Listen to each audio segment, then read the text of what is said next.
বিষ্ণু ইসা ইসলাম একবার সাহাবীদের সাথে কথা বলতেছেন এভাবে হেলান দিয়ে, শুনতেছেন? বিশ্বনবী হেলান দিয়ে বলেন, আলা উনাব্বিউকুম বিআকবারিল কাবায়ের, সবচেয়ে বড় কবিরা গুনাহ কোনটা তোমরা জানো নাকি?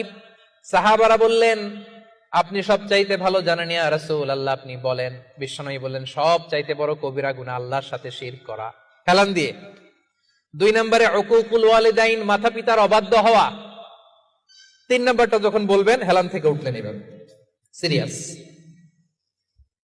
3টা কবিরা গুনাহ তোমাদের বলবো না, বলেন।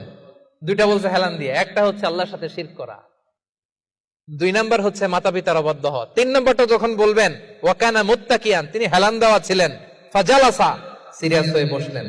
এরপরে বললেন, আলা ওয়া কওলু যুর, আলা ওয়া শাহাদাতু যুর, সাবধান, মিথ্যা বলো না, মিথ্যা সাক্ষী দিও না, মিথ্যা সাক্ষী দিও না, মিথ্যা সাক্ষী দিও না। বিষ্ণু নবী বলতেই লাগলেন, কতবার যে বলছেন তার কোনো হিসাব নাই। কোন সুবহানাল্লাহ।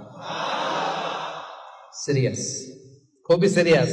কারণ মিথ্যা সাক্ষী সমাজে বাতিলকে প্রতিষ্ঠিত করে, জালিমকে প্রতিষ্ঠিত করে।